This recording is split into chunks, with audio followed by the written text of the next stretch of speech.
రేవంత్ అన్న తెలంగాణకు ముఖ్యమంత్రో లేకపోతే ఢిల్లీకి ముఖ్యమంత్రో అర్థమైతలేదు. పొద్దుగాల లేస్తే రేవంత్ అన్న ఢిల్లీలోనే కనబడుతున్నాడు.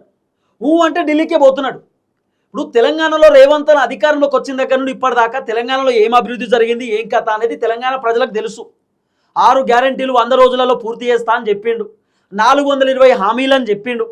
రైతు భరోసా ఇస్తా అని చెప్పిండు. రుణమాఫీ చేస్తా అని చెప్పిండు. మహిళలకు 2500 రూపాయలు ఇస్తా అని చెప్పిండు. మహిళలకు కళ్యాణ లక్ష్మి అన్నాడు. షాదీ ముబారక్ అన్నాడు. మహిళలకు బతుకమ్మ చీరలు అన్నాడు. తులం బంగారం అన్నాడు.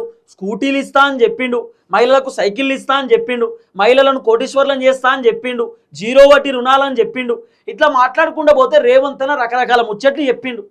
దాదాపు 2 లక్షల ఉద్యోగాలు భర్తీ చేస్తా అని చెప్పిండు. 4000 రూపాయల పెన్షను, నిరుద్యోగ భృతి, ఉద్యమకారుల కుటుంబాలకు భూములు, వాళ్ళకు అవసరమని కూడా 5 లక్షల రూపాయలు ఇల్లు కట్టుకోవడానికి పైసలు. ఇట్లా మాట్లాడకుండా పోతే కాంగ్రెస్ ప్రభుత్వం చెప్పినటువంటి అబద్ధమే లేదు. రకరకాల అబద్ధాలు చెప్పి కాంగ్రెస్ అధికారంలోకి వచ్చారు.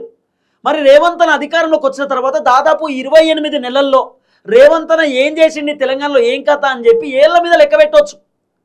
పొద్దుగాల లేస్తే రేవంత్ అన్న గొప్పలు చెప్పుకుంటాడు.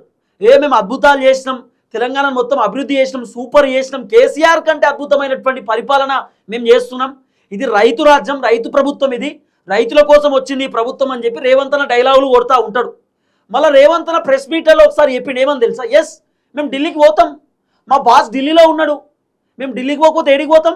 అవునండి, ఢిల్లీలో వాళ్ళు చెప్పినట్టు మేము వింటాం, మాది చాలా పెద్ద పార్టీ, ఢిల్లీ ఎట్లా చెప్తే అట్లనే వింటామంటే మరి ఒక పని చేయి, క్యాబినెట్ మొత్తం ఢిల్లీలోనే పెట్టు, క్యాబినెట్ మీటింగ్ తెలంగాణ సెక్రటేరియట్లో పెట్టకు, ఢిల్లీలోనే పెట్టి. ఇప్పుడు ఆల్రెడీ క్యాబినెట్ అంటే ఢిల్లీకే పోతుంది కదా. రేవంత్ రెడ్డి ఢిల్లీకి పోతే రేవంత్ రెడ్డితో పాటు పిసిసి అధ్యక్షుడు మహేష్ కుమార్ గౌడ్, అట్లనే కాంగ్రెస్ పార్టీకి సంబంధించినటువంటి మంత్రులు 5-10 మంది మంత్రులు రేవంత్ రెడ్డితో పాటు ఢిల్లీకి పోతారు. అంటే మంత్రులు ఎప్పుడు ఢిల్లీ పోయినా 2-3 రోజులు అటే. వీళ్ళకి అసలు జీతాలు దండగా నన్ను అడిగితే రేవంత్ రెడ్డికి జీతాలు దండగా. రేవంత్ రెడ్డికి శాలరీ ఇచ్చుడు వేస్ట్. రేవంత్ రెడ్డి జీతం కట్ చేయాలి. ఏమనంటే రేవంత్ అన్న కేరళ ఎన్నికల ప్రచారానికి 2-3 రోజులు అటే పోతాడు. పెండిలు ఉంటే పెండిలకు పక్క రాష్ట్రాలకు అటే పోతాడు. అంటే ఢిల్లీకి పోతాడు. అంటే ఫంక్షన్లకు పోతాడు. అసలు ఈయన ముఖ్యమంత్రి ఉండి దండగా అనిపిస్తుంది అప్పుడప్పుడు.